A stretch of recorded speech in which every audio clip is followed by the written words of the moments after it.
Hello friends of WildRift and welcome back to another RiftGuides WildRift video, and today we are going to talk about the truth of climbing. You'll hear a few things that you're already familiar with, but also many things that are just nothing you thought it would be. But before we hop into the video, let's talk about our question of the day. Is there any special trick that you add to your gameplay to give you an additional chance of winning? Let me know in the comments below. My first tip for this is always play aggressive and with confidence. Learning how to play aggressive will allow you to punish enemies for anything they do. Even though sometimes it's not even the correct play, but people will let you get away with it because they don't know what is right or wrong. For this, and especially for this instance, you want to understand more and more what you can do and what you can't do. See if it works out and ask yourself, okay, why did this thing work out and what can I do in the future to make sure that this is the right thing to do?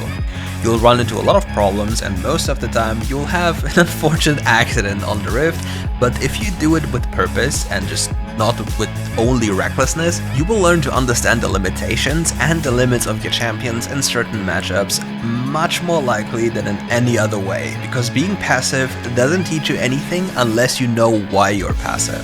For instance, you're playing towards a specific power spike. The next thing on this list is observing the enemy's playstyle and playing accordingly. If you see that the enemy has the stronger lane but has no idea what to do, well, you can even win the most gross counter matchup because the enemy doesn't know what they have to do in order to win while playing towards their strength. You'll see so many times, if not most of the times, in the dual lane.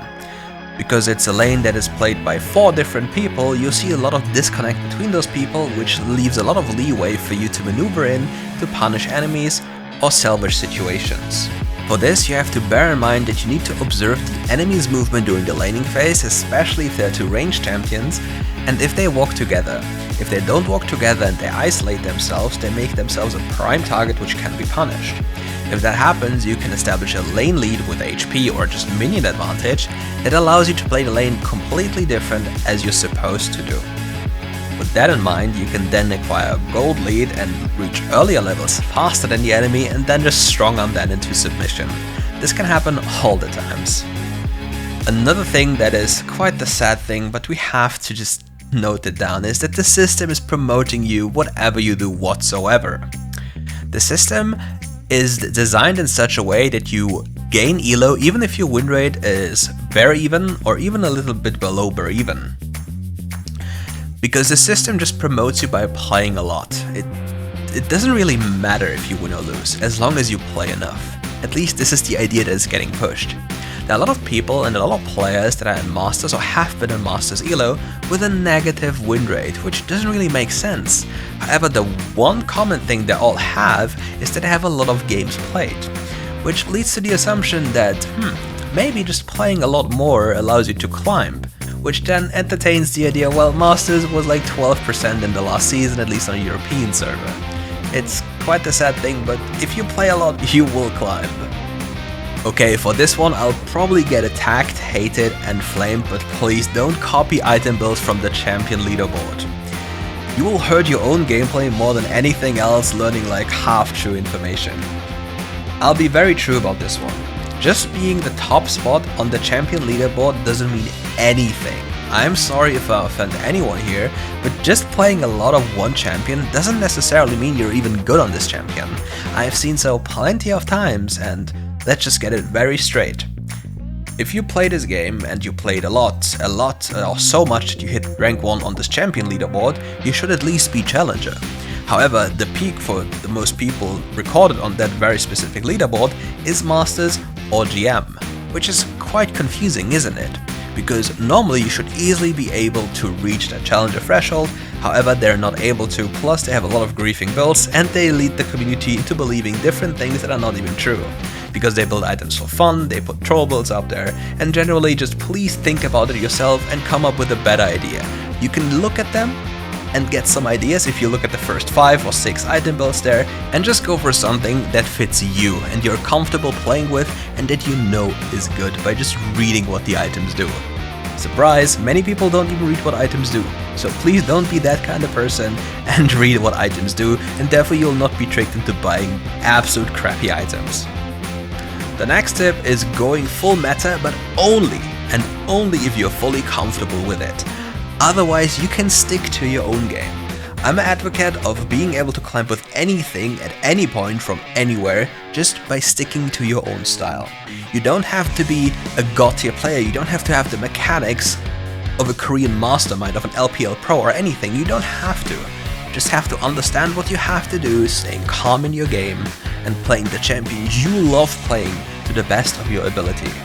If you play enough and if you played well by building the correct items and doing the correct decisions most of the time, at least from your perspective, you will climb. Doesn't matter what champion you'll play, you'll just make it a little bit easier if you play stronger champions.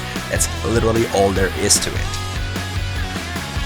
The next thing we need to talk about is teammates in solo queue. Don't get flustered by your teammates' needs. If they truly knew what they were talking about and what they need, they would not be in the elo they're in as of right now. Let's just imagine. I go on the Smurf into Emerald elo. I would follow all the calls of my teammates. What's the difference between them and me then? I'm just pretending to be an Emerald player then, because I'm just following their decisions. But what about entertaining your own mindset and entertaining and following your own ideas in the game? Because what happens if you just copy what other people do in your elo? You will literally become just like them. And how do you climb then, if you always do the same thing as they're doing? You're completely relying on the previous strategy of just letting the system promote you, but you're not learning anything because you're stuck in the same loop. To avoid being stuck in that loop, we need to move over to tip number 7. Mute the in-game chat. It's absolutely worthless. Mute pings as well, and mute all of it. Trust me, you want to be focused on your gameplay, and the most people in your games will not contribute to your focus at all. They'll just take it away, they will tilt you, and they'll make the game substantially harder for you, for no apparent reason. Don't forget, we're all playing MOBAs, and the environment in MOBAs is generally more toxic or more competitive, or people are very, let's say, deluded about their in-game skills when they're just not even close to as good as they believe they are.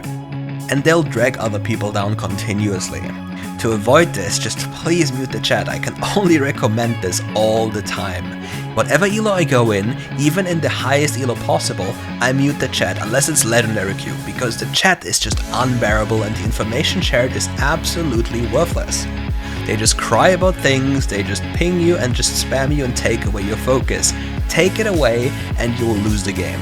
But if you mute them, you'll increase your chances of winning by a lot. It sounds like such a small thing, but it's so big if you actually stick to it. And please control your impulses of chatting when they're inting, because you'll just lose even more likely. The last one, one of the most impactful things that I've personally learned and want other people to understand, is that you should never, and I repeat, never play tanks in solo queue unless you're in duo queue or any other pre-made constellation. The reason is you subject yourself to the mercy of your entire team, because if they don't carry you, you're tanking for whom exactly? You're not accomplishing anything. However, this is a little bit different for the Baron lane, because here you can just play Malphite and literally decide a team fight. But for the support role, just never, please don't pick tanks. The people you're just giving away the game to will most likely not carry you, because if they would, they wouldn't be in that elo they're in.